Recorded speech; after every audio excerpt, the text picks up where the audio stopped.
Hello, everyone, and welcome to the first University Sports podcast, recording from the USB headquarters in Miami, Florida.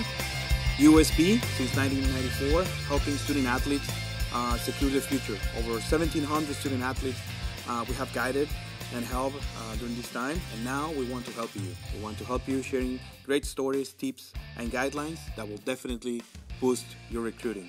I'm here with Thomas Anderson. He's the CEO and founder of USB. Hey, Thomas. Hi, Carlos. How are you? Good. Well, very excited with this. This is your idea, really. Podcast is something that brings a lot of knowledge and information to people, and we've been doing this for 25 years. So I think it's about time we do this. And, we want to share stories and learnings, experiences, and try to help everybody with this whole process about getting a college scholarship and getting recruited. So I'm very happy with this. Yeah, me too. I mean, we have been in the business for a long time. USB has been in the business for 25 years, gathering knowledge and experiences and working with all these people from all over the world. And we just want to share our experience in the recruiting process. And that's how the podcast was born and created. We have been doing, videos in the past and live events on social media, but we thought we need to have something more organized and make sure that we share the right knowledge and in a platform that will stay online for a long period of time, that you can consult and go back and listen again, and in the end is about getting to more and more student athletes, prospective student athletes all over the U.S., across the U.S., and all over the world who want to play college sports. And that's the podcast. We will be sharing recent current information about college athletics and the rules of college recruiting. Also sharing our stories and tips, guidelines about the recruiting process and our experience. And more importantly, we'll be answering all of your questions. So at any moment, send us an email. You can contact us. Our email is contact@universitysports.com. You will find that information in the description of the podcast. Send us your questions via social media, via email, and we'll answer those questions at each episode of the podcast.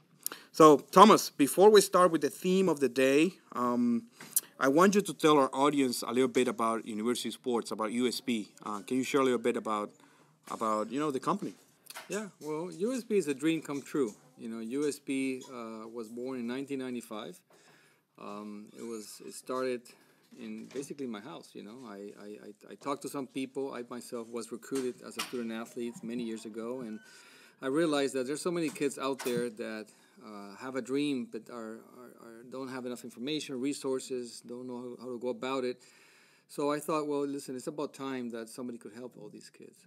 So I came up with the idea, got it organized, and slowly start helping friends and relatives, and it start growing from there. So USB is for me is my dream job. As I'm able to do what I love, which is sports, but at the same time make a difference in this world with helping all these kids. Absolutely. And for those that can see us, we're at the headquarters, we're in our office. This is where we are every single day. If you hear any noise, like doors banging or something, that's because we are actually working right now. It's the middle of the day. That's how we want it. We want to record our podcast every day from the office, live, while we're working with our clients and helping other students. And we can share, live information of someone who got recruited. So that's how it is. So if you can see our office, this is where we work. If you hear something that's, is simply live, the live recording. Yeah, we have a whole team. This is just you and me sharing the podcast, but we got a whole group of young, very enthusiastic, knowledgeable people that every day are working towards the goal of helping our clients and making sure they go to the right school. Absolutely. So it's all about recruiting. It's all about college sports and regulations and everything else. We're going to get into that, in the next episodes. But today, it's about the firsts. It's the first episode, so our theme is all firsts. So I want to ask you a couple of your own and USP's firsts. Okay? So what was the first experience that you have in college recruiting or college athletics? Well, at that time, when I was 17, I was an international student. I was born and raised in Venezuela, so it wasn't too common for tennis players, in my case, for athletes in general, to go to the U.S. and go to college. There were a few of those that did, but not many. So my first experience was myself. You know, I received a letter in the mail, and the letter said, you know, we're looking for 2 players for our team. A physical letter, paper A letter. paper letter, of Right. course. No internet, no none of Right. that. Yeah, no. And it said we have 2 scholarships. We're interested for top national players, and I was among the best juniors in my country. And you didn't know this, coach. You never.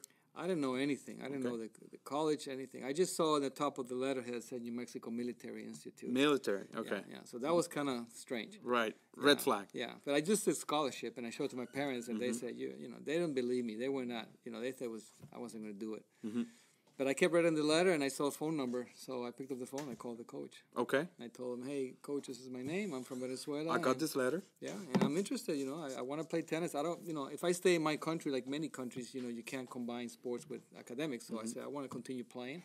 I want to be a professional, but I wasn't ready for that. So I said, let's do it. So the coach said, yeah, you know, this is what we have. This is what we offer, of course. He didn't tell me not much about the military part. He told me about the scholarship, the tennis, the All traveling. the good stuff. Yeah. I get rackets for free, you know, I get all this good stuff, but he didn't say, and I kept asking me, you know, say, hey, what about the military, you know? No, don't worry, you may wake up early, and you may... this March and a little that, bit. A little bit, but no big deal, because if he told me the truth, I would have never gone. Right. But it wasn't that hard. I mean, you're here and. Well, what do you mean? It was hard. Yeah, It was I have really no hard. idea. I have no idea. So yeah, I mean, college sports is definitely the best way to, you know, excel in your sport at that age. I mean, once you go to high school, and regardless if it's here in the U.S., but especially for internationals, once you go through high school, you have 14, 15 years old. Everything changes. Your social life changes a lot. You start going out and going to parties and having other type of friends and doing other type of stuff and thinking about college. And sports is like a totally second thing. And once you go to college, it's very, very hard to continue practicing or doing your sport because you don't have that platform anymore. You don't have that organization, those leagues.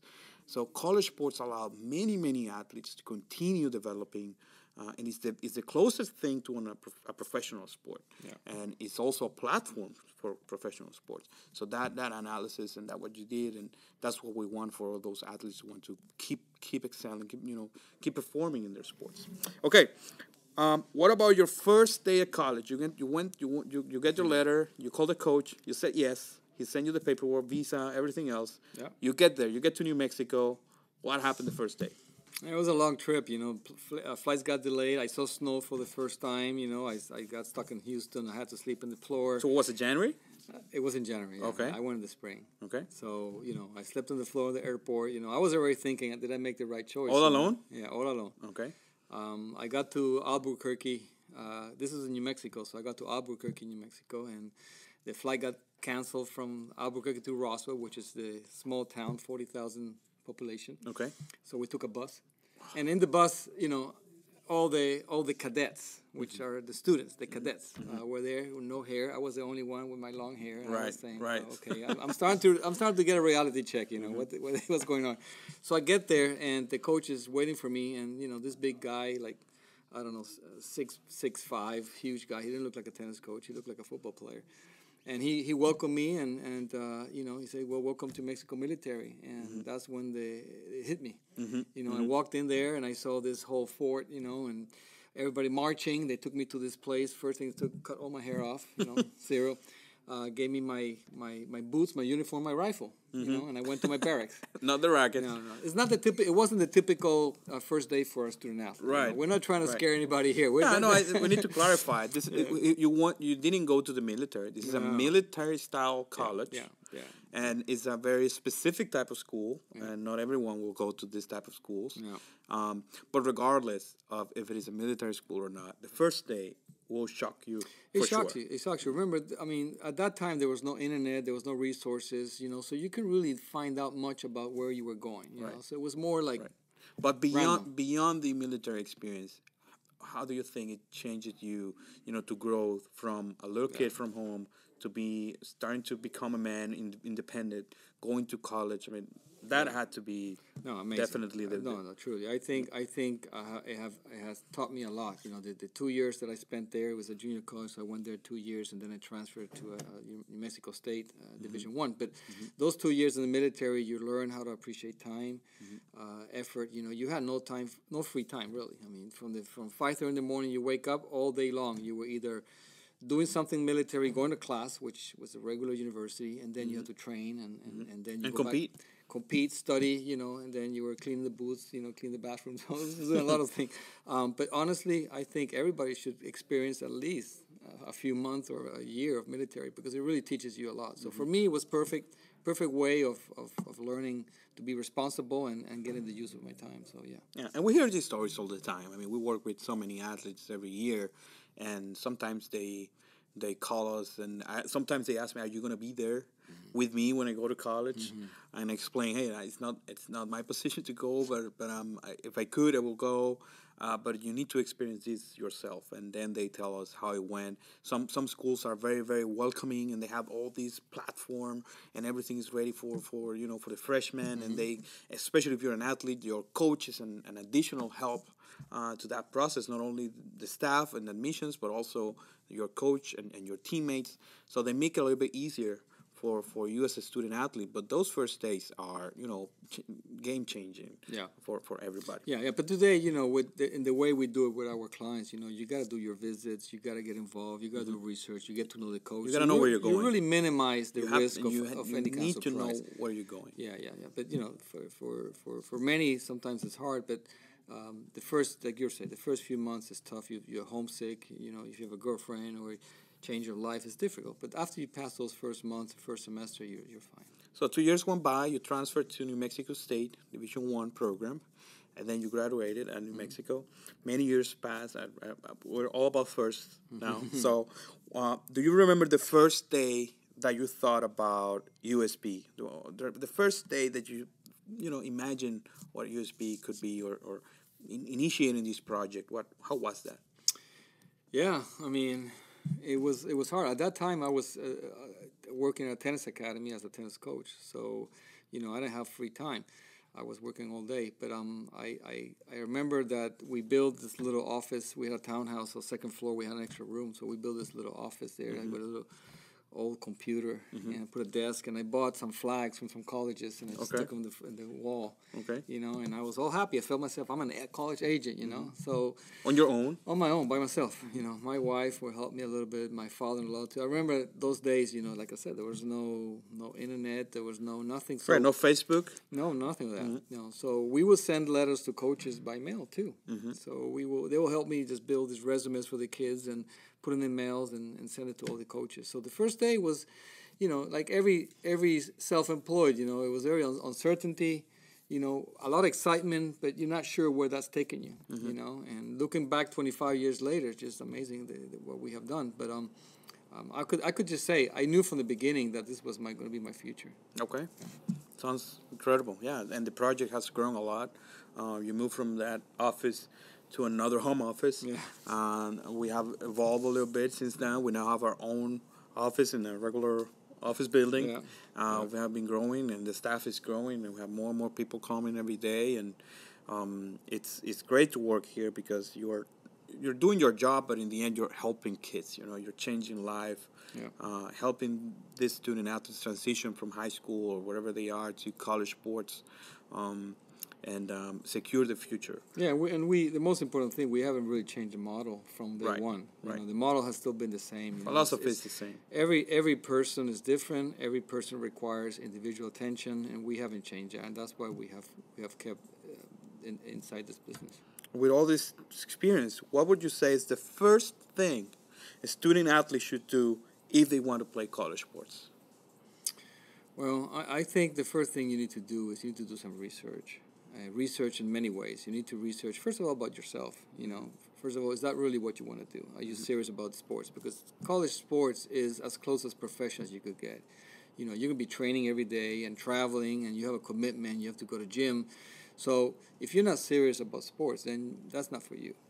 So the first thing is just make a assessment on yourself and what you really want to do. So that's the first. Second, you want to talk to people and see what's your level. If you have the level what it takes to play college sports, even though there's Division 1, 2, and 3, but still you need to know where do you fit.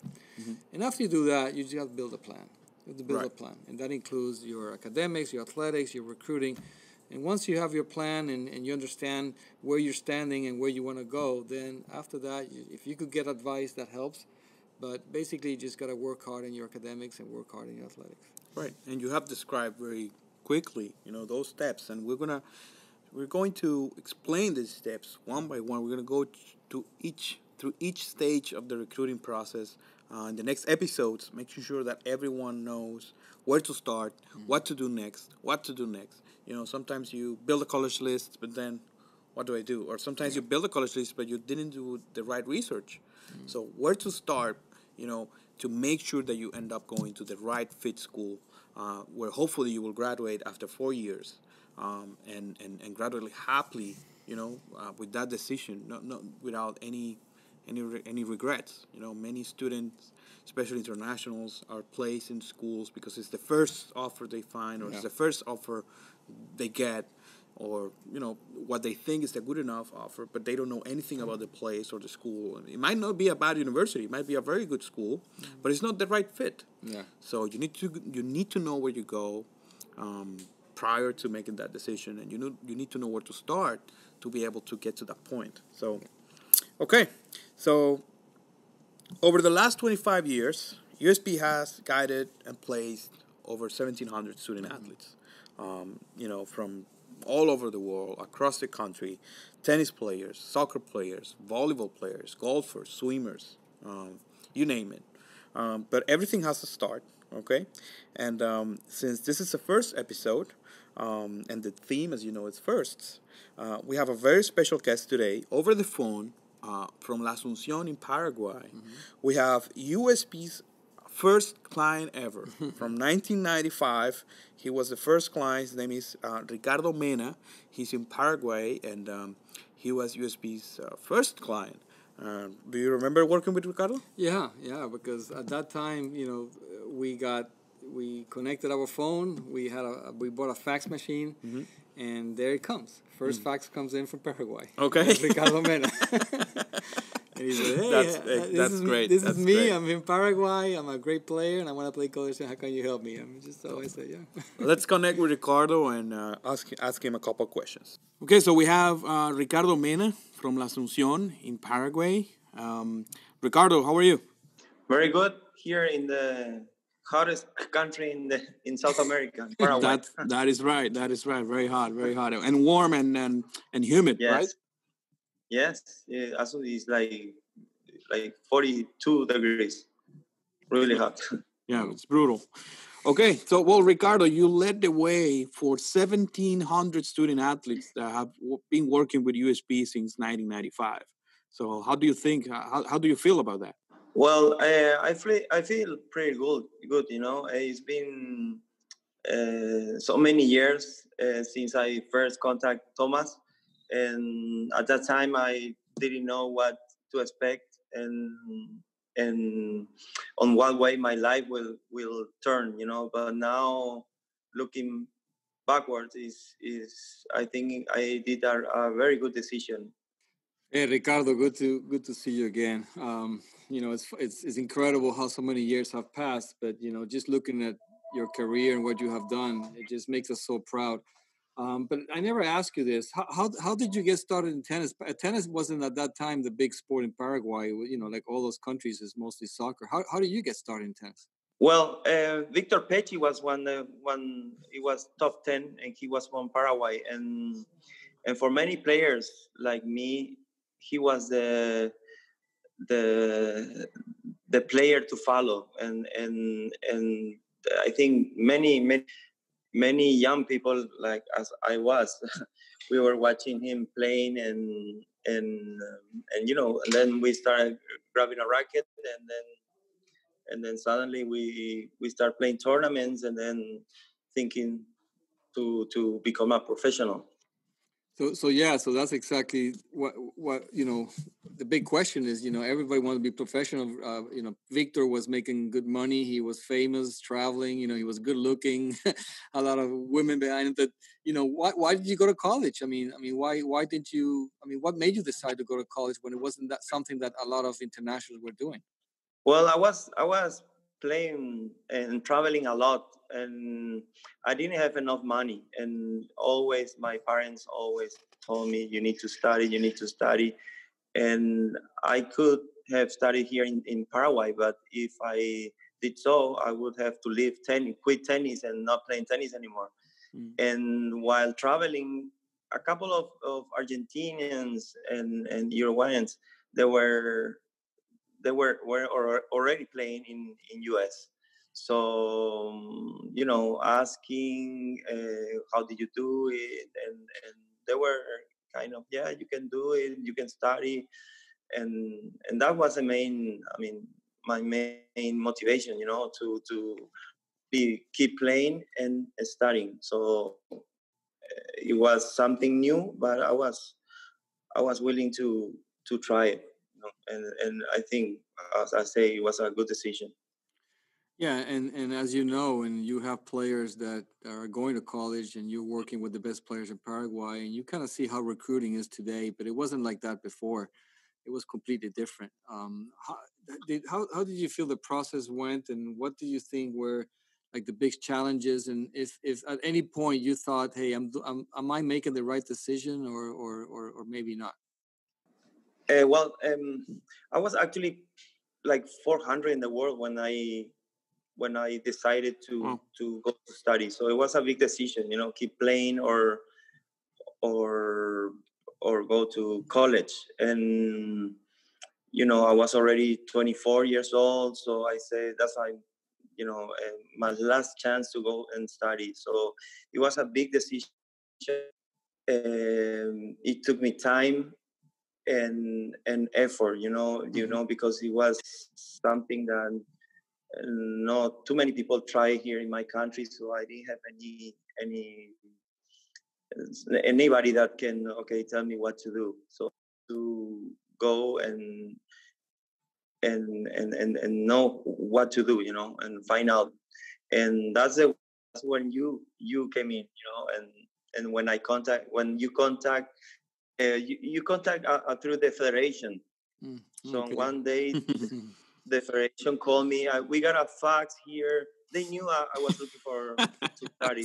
I got a fax here from somebody I didn't even know, and that's when I actually contact you and clear my way into college. So, Thomas, you sent from USB a communication to the federations, Yes. explaining that there are opportunities here in the US for anyone who wants to play college tennis or looking for top players. And that's how Ricardo heard about it. It's funny because that's exactly the same case with me. I got a letter in the mail, that was sent to the federation, and the president federation gave it to me. So you go back and you think, hey, I was in the right place, the right moment. The fax came in, and I got it. Could have been somebody else, and look how it changed your life. So. And which school was it? Where did Ricardo go? Yeah, so Ricardo went to Flagler College, which at that time was an NAIA, and he was 24. So even at 24, it was hard to go to Division I, Division II. He was good enough to play at any school here in the U.S., any university. Different rules. Different rules. So he had to go NAIA. So the next question, Ricardo, you go from Asunción, you go to Flagler College in St. Augustine, Florida, which is a beautiful city. Tell us about that when you arrived to Flagler, and what was your first impression, and how did that go? Well, as I say, it was like a big transition from traveling around the world and playing, and to go to class and had friends they were really younger than me, because I was already 24. I had like classmates, they were like 18, 17.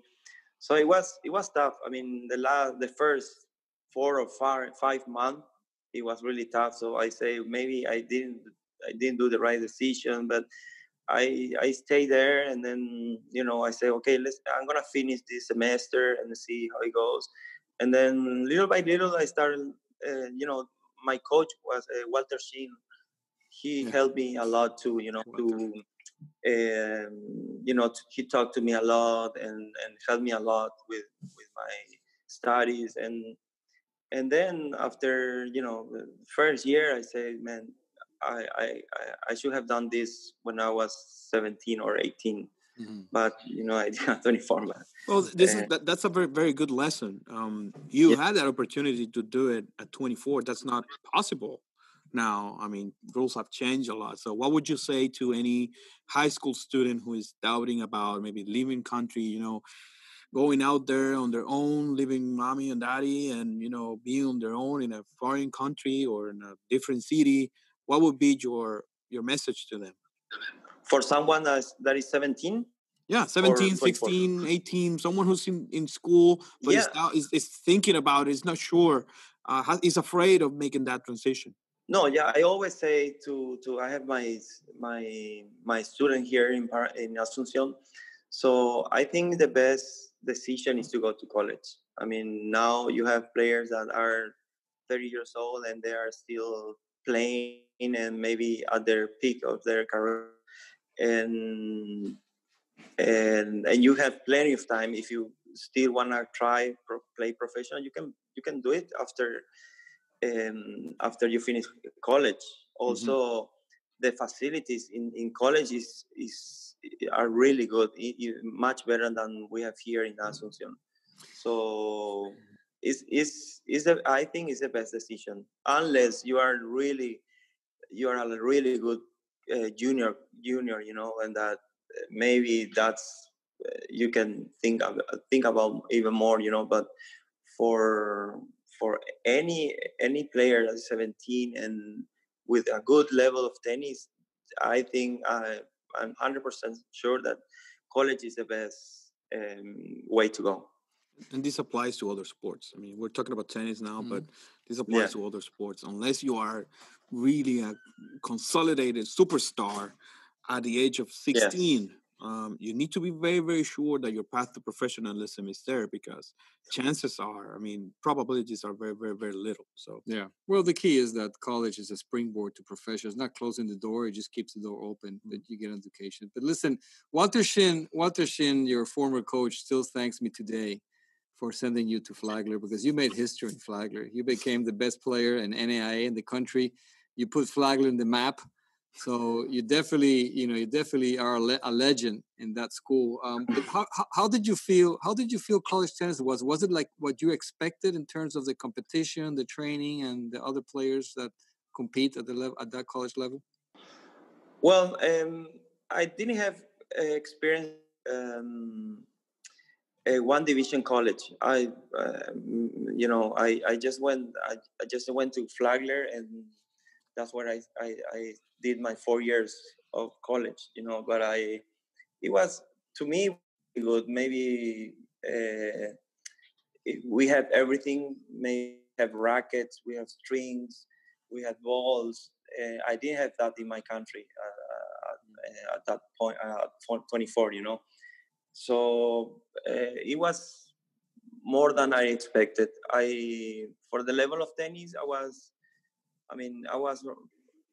already 400 in the world, so I had my level was really high compared to the other one. But the good thing is that I had at least like 10 or 15 players that play pro too.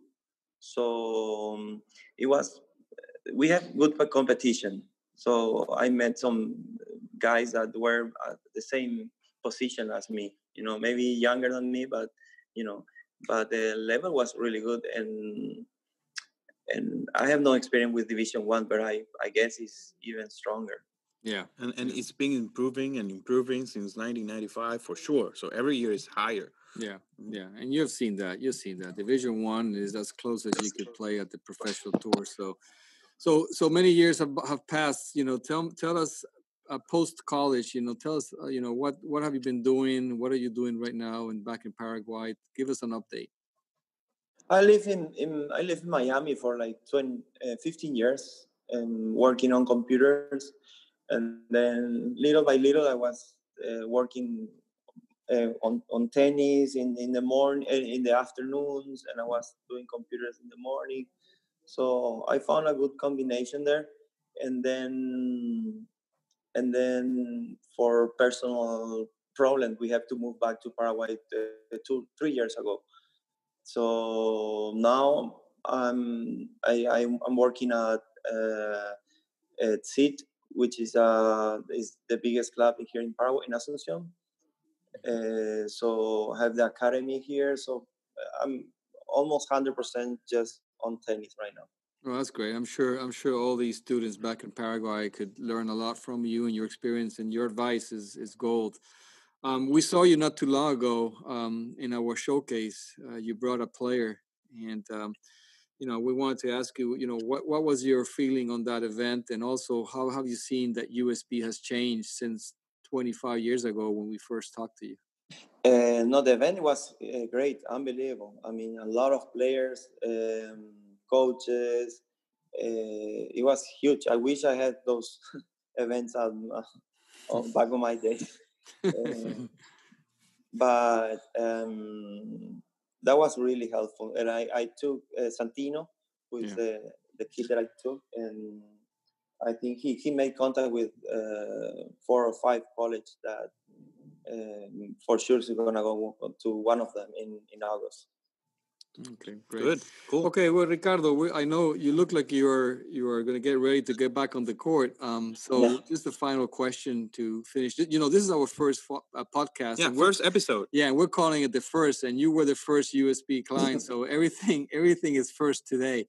Yes. So if you could just give us or give the audience and the young people especially your advice, what would be your best advice for anybody who is a young, they're playing, they're looking at the TV and look at Federer, Nadal, and Djokovic, and they have dreams. What would be your advice to them in terms of their future, and what can you tell them? I mean, no, it's either you go to college, either you try to play professional. It's hard work. You have to work hard. You need to be very disciplined and really like to play tennis. But I think it's important to have also education. Education is, I think, is number one priority for me. So, and nowadays, I think you can combine those two things: tennis and education, and you still have plenty of time to either keep just when you finish work or try to play pros or just travel the world. Even better if you play tennis. Okay. Ricardo, we thank you for your time. You are a person that have done a lot, and you still remain very humble. So we really respect you, and we thank you for your time. And hopefully we'll stay in touch and helping other kids down in Paraguay for not only for tennis, like Carlos said. We work with golfers, swimmers, soccer players. So we hope that you will connect with these kids and help them do the same career that you had. Yes, of course. I mean, that's my number one advice to any player we have here. So whenever I have the opportunity, I always talk to them. I say I told my experience. I told about you. Basically. Sounds good. Thank you, Ricardo. Thank you very much. All right, no problem. All right, take care. Bye. Have a good day. Bye. Okay, very good, very cool. I love the final advice from Ricardo. I don't care if you're going to a professional career as an athlete. I don't mind if it is a college athlete that a college athletics career that you're pursuing.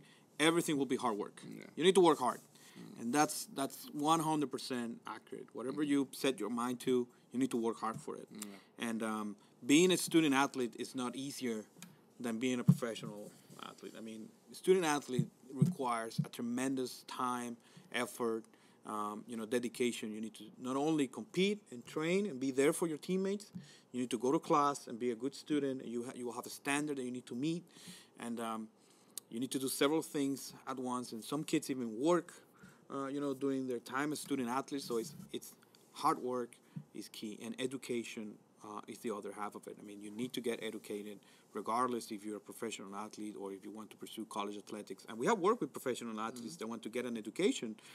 They are, in the tour or whatever they're doing, and we help them find online programs, for example. So education, hard work, I love that, and that's.